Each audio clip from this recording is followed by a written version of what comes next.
Hai gengs, balik lagi di Fit Station Reborn. Apa kabar semuanya? Baik. Karena ini udah menjelang SEA Games Thailand 2025 dilaksanakan, jadi kita bahas persiapan timnas Indonesia dulu. Kali ini kita akan pantau siapa-siapa saja yang masuk skuad dan tidak masuk skuad padahal layak masuk. Oke, kita mulai dari putrinya dulu deh, baru next video yang putra. Nah, timnas voli putri Indonesia resmi merilis daftar pemain yang akan berlaga pada SEA Games 2025 Thailand. Dan dipastikan di dalamnya akan ada Megawati Hangestri. Ya jangan sampai Mega gak masuk skuad sih, karena ini kan bagian dari alasannya dia gak lanjut di Manisa kan. Anyway, terlepas dari semua itu, kehadiran Mega cukup membawa angin segar sebenarnya. Bisa kita bayangkan lah, dari pengalaman mungkin dia yang paling luas, dan ini akan sangat membantu gengs. Jadi seenggaknya lawan Thailand atau Vietnam bisa sedikit ada kisi-kisi karena emang Mega pernah main di kedua negara tersebut. Pelatih timnas voli putri Marco Sugiyama ini memanggil sejumlah pemain lainnya seperti Mendiol Yoku, Selomita serta Yolana. Oh, masuk skuad lagi doi ternyata. Nah, diharapkan kehadiran mereka menjadi pondasi penting dalam menjaga keseimbangan antara senior dan pemain yang masih muda. Ya, media harus memaksimalkan kepercayaan ini ya, Matt. Jangan lemes lu.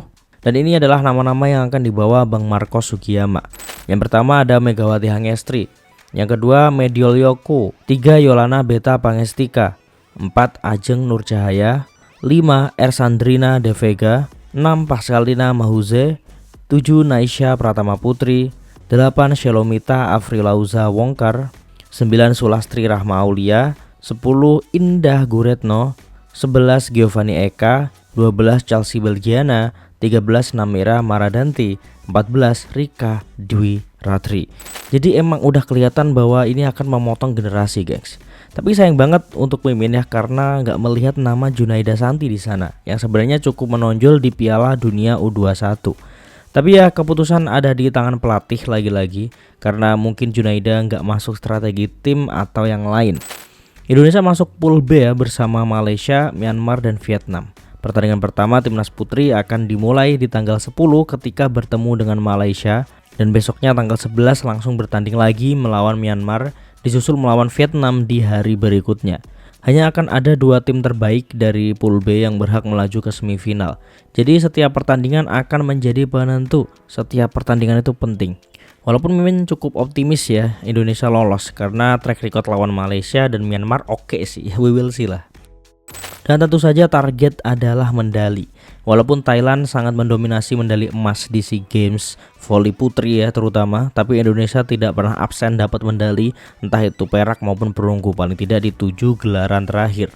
Tentu saja strategi adaptif juga akan diterapkan agar tim mampu membaca permainan lawan dan memanfaatkan kelemahan mereka. Kombinasi antara pengalaman pemain senior dan juga semangat pemain muda tentu ini akan menjadi modal utama dalam menghadapi fase grup yang menentukan, guys. Dan sekali lagi nggak boleh meremehkan lawan. Pertandingan pembuka menghadapi Malaysia ini akan menjadi momen yang cukup penting bagi Megawati Hangestri dan kawan-kawan untuk membangun ritme permainan sejak awal. Jadi nggak boleh menganggap remeh, Malaysia tetaplah lawan yang bisa saja melakukan gebrakan yang tidak kita sadari. Nah, keseriusan tim terlihat dari persiapan matang dan strategi yang diterapkan pelatih.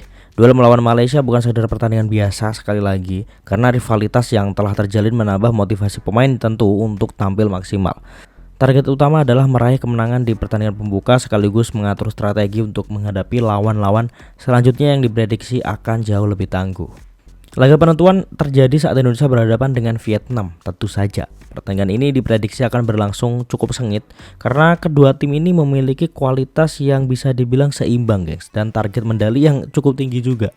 Selain Vietnam, Thailand dan Filipina juga menjadi kandidat kuat peraih medali emas, apalagi Thailand. Dia gak jadi tuan rumah aja sekuat itu, apalagi jadi tuan rumah. Sehingga Indonesia harus menyiapkan skema permainan yang matang dan konsisten. Bukan hal yang tidak mungkin untuk meraih emas, tapi akan sangat sulit. Nah, regulasi kompetisi ini hanya memungkinkan 2 tim teratas dari setiap pool lolos ke semifinal seperti yang Mimin bilang tadi. Dan karena ini ya kesalahan kecil bisa mempengaruhi peluang tim lolos ke babak selanjutnya.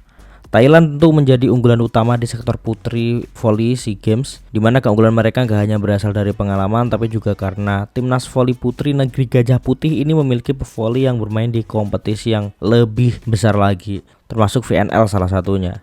Konsistensi Thailand di kejuaraan voli dunia seperti Volleyball National League dalam 7 tahun terakhir juga memperkuat dominasi mereka, sehingga dijuluki Ratu Voli ASEAN, kalau Raja Voli ASEAN-nya ada di Indonesia.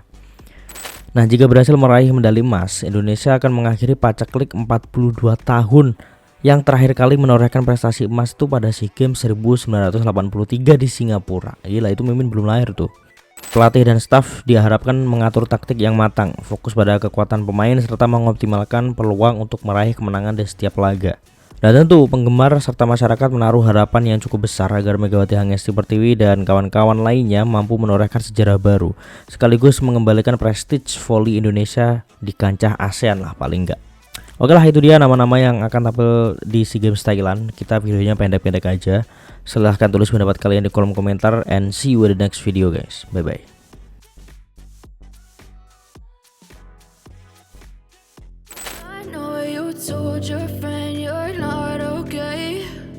Tell me what's wrong and why you never said you felt that way. Guess you're trying to stay strong and fake a smile until I look away. But I've known you too long, it hurts to